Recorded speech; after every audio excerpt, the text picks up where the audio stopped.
Riley, you just want to give us a little thing because we'll do some pair action today? Yeah, okay. So typically in dance classes, it's common for us to work in partners. So as you're going into a class, it's important to take into consideration gender stereotypes and how you can refute those within your classrooms. So by using gender neutral language, such as partners, is a great alternative. Another way as well is that some people may feel uncomfortable getting close to other people. So before students work in pairs, a great little boundary exercise that you can have them do is just to have a check-in. So would you mind? It's stopping. I won't touch you. I'm going to take this off so everybody can hear me. So if Monica is my partner, I would say, okay, hey, just before we touch each other today, I was just wondering, is there certain areas for you that are off boundaries? So for instance, I'm going to do a full body scan, so I'm going to say, my head is okay, my shoulders are okay, my arms are okay, my chest is not okay, my hips are okay, my torso is not okay, and my legs are okay, and my feet are okay. So, and then I would reframe back and I'd say, my chest and my torso and my stomach is not okay for you to touch. And then Monica would go over and they would say their comfortability. Okay. If you want to.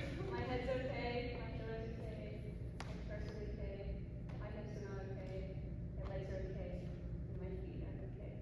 How about your arms? My arms are okay. Okay, perfect. So then now, before we start dancing and touching each other, if that's required within class, that's a way that you can just have a check-in.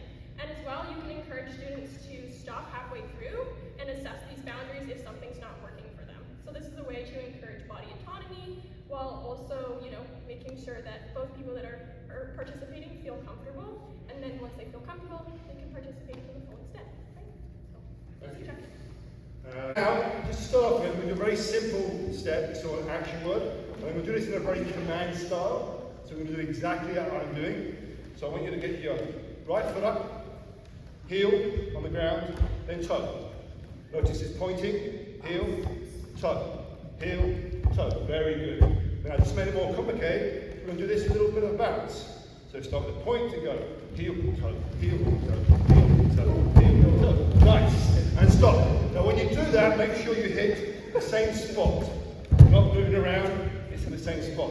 Now if you feel clever, you can swap it to the other side. So it goes heel, toe, heel, toe, heel, toe, heel, toe, heel, toe, heel, toe. Just try that. Heel, toe, point the toe each time. Good. Same spot, that's good, Kevin. Nice knees on now. Good. Well, like the hand action that you've got going already, mate. Nice. Good. And rest. Good. Now, very command, but notice I started to give you a few choices. What was the choice I gave you? Good, right? It's very little practice. Not exactly me, but a little practice. So command is good often to start sometimes, but quickly you want to give students choice. Command is really good for safety, to make sure everybody's on top. Command is really good for management of the space. Okay, we'll do the same thing now. Heel toe. We'll do it to a count of 8. Can I do that? That's popular. I might not have to demo on time because I can't bounce around. But we're going to go heel toe, 4, 6, 7, 8, heel toe, and then swap. So 8, and then swap the other side.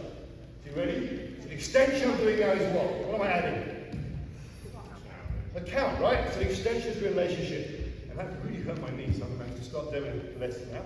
Are you ready? Heel toe to the spot. And 1, 2, 3, 4, 5, 6, 7, 8. 1, 4, 5, 6, 7, 8. Stop. Excellent.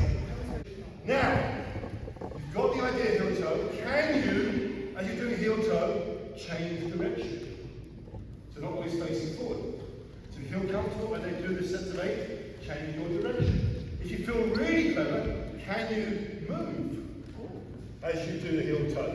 If you feel exceedingly clever, can you move in the direction as you go around? And on 1.